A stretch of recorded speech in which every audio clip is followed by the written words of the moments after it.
If you've ever played a sport like baseball, tennis, or volleyball, you know that your shoulder is pretty much the star of the show, right? It's where all the action happens. But it's also incredibly vulnerable. So today, we're going to dig into why overhead athletes get injured so often, and why the real problem might not be in the shoulder at all. Let's break it down. At the very heart of this whole issue is a massive conflict, something called the thrower's paradox. Just think about it. You need your shoulder to be unbelievably loose and flexible so you can whip it back and generate incredible force. But at the exact same time, it has to be strong enough and stable enough to keep that joint from blowing apart under all that pressure. It is a constant, brutal battle between mobility and stability. And that incredibly delicate balance, that is exactly what makes the shoulder so prone to injury. It's like you're asking it to walk a biomechanical tightrope with every single throw. One tiny misstep, a little bit of fatigue, some bad form, and the whole system can just completely collapse. And, well, the numbers really show us just how often that happens. The scale of this problem is absolutely staggering. Just take a look at a sport like baseball. Somewhere between 58 and 69% of all reported injuries happen in the dominant throwing arm. We're not talking about a small fraction here. That is the overwhelming majority.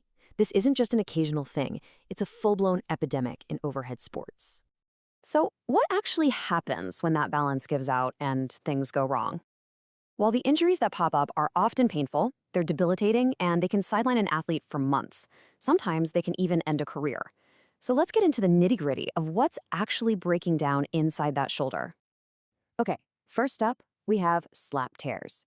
The easiest way to think about the labrum is like a little rubber gasket that lines your shoulder socket. It keeps the ball of your arm bone fitting nice and snug. A slap tear is when the top part of that gasket gets ripped or frayed, usually from that violent peel-back motion you see when someone is throwing at high speed. And then, of course, you've got rotator cuff issues. This is probably the one you've heard of the most. These are the muscles and tendons that are in charge of all the shoulder's rotation and stability. That repetitive, insane, high-speed stress of throwing can cause inflammation. That's tendinitis. Or even worse, it can lead to partial or even full-on tears. Impingement is pretty much exactly what it sounds like. It's a really painful pinching. When you go through that throwing motion, the space inside your shoulder actually narrows, and the rotator cuff tendons can get squeezed between the bones, between the ball of the arm and the shoulder socket. And this constant rubbing and pinching leads to irritation, inflammation, and eventually some serious damage. And finally, there's something called jeered. All that crazy high-speed throwing causes the tissues in the back of the shoulder to get super tight. This actually restricts your arm's ability to rotate inward. Now, that might not sound like a huge deal, but that loss of rotation puts a massive amount of extra stress on the front of the shoulder, which then dramatically increases the risk for those labral and rotator cuff tears we were just talking about. See how it's all connected? Okay, so we've seen the damage, right? We see what goes wrong. But here's the twist. What if I told you that the shoulder, it's often not the root cause of its own problems? What if it's just the final victim in a crime that starts all the way down at your feet? To really get this, we have to talk about something called the kinetic chain. The kinetic chain is, without a doubt, one of the most important concepts in all of sports science. It's this idea that your body is a totally linked system. For a thrower, get this, over half, more than 50% of the energy that ends up in the ball doesn't even come from the arm. It starts from the ground up. It's generated by your legs, transferred through your hips and your core, and only then is it finally unleashed by the shoulder and the arm. And this is a perfect illustration of how that sequence works. Just picture a pitcher on a mound. The wind-up and stride, that's all about building potential energy in the lower body. The arm cocking phase stretches the torso and shoulder, loading it up like a giant catapult.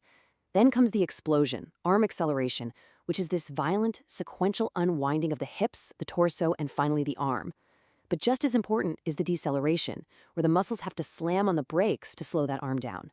The whole thing is really a beautiful symphony of movement. But what happens when one of the instruments in that symphony is out of tune? A breakdown anywhere early in that sequence, in your legs, in your core, forces the shoulder to pick up all the slack. And guess what? It is simply not designed to handle that extra load. The shoulder ends up paying the price for failures that happen somewhere else in the body. Which, of course, brings us to the most important question of all.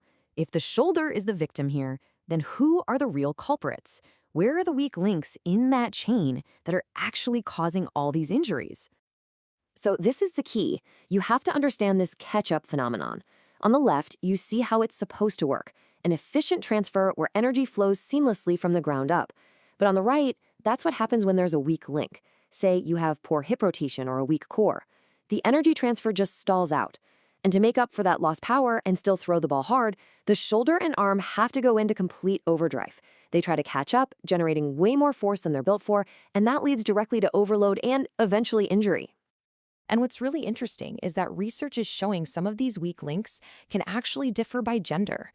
For female athletes, studies have found a connection between injury risk and a lack of shoulder rotation strength. For male athletes, a bigger red flag was something called scapular dyskinesia, which is basically just a fancy term for your shoulder blade not moving correctly. It's a huge sign that our prevention strategies really need to be personalized. Okay, so we've identified the problem, a broken kinetic chain. But the good news is, chains can be repaired. And this brings us to the actionable stuff, what we can actually do about it, looking at both rehab and prevention. You see, rehabbing an overhead athlete isn't as simple as just resting the shoulder. It's a really structured 4-phase process designed to rebuild the entire system. You start with just managing the pain and swelling, then you move to restoring muscle balance, then you get into advanced sport-specific strengthening, and finally, a very carefully managed return to throwing. Every single step is about forging a stronger, more resilient kinetic chain. So what does that strengthening look like in practice? Well, a classic example is a program like this. You see exercises like diagonal patterns and specific rotations. Those are all designed to hit the entire shoulder complex. But look closer. It goes way beyond that. It includes work for the elbow and wrist, because every single part of the arm needs to be conditioned to handle the incredible stress of both throwing and slowing down. It's all about building total arm resilience. But let's be honest, rehab is what happens after an injury. The real holy grail, the ultimate goal, is preventing it from ever happening in the first place. And that is where technology is starting to completely change the game. For years, if you wanted to do a biomechanical analysis, you had to stick all these little reflective markers all over an athlete and bring them into a lab. It was clunky, and it never really felt like a real game situation. Well, the new frontier is markerless motion capture, which uses high-speed cameras to analyze an athlete's every move, live, right in the middle of a competition. And this is not science fiction, folks. Systems like Hawkeye's StatCast are already being used in Major League Baseball, tracking every single tiny detail of a pitcher's mechanics on every pitch. This kind of tech can spot those subtle breakdowns in the kinetic chain, a little bit of fatigue, a slight change in arm angle, long before they ever lead to a serious injury. Which leaves us with this one final fascinating thought. We are shifting from reacting to injuries to actually predicting them. As we gather more and more data on how the kinetic chain works and how it fails, and as technology lets us monitor it in real time, you have to wonder, are we on the verge of finally building the truly unbreakable athlete? The answer to that could completely redefine the limits of human performance.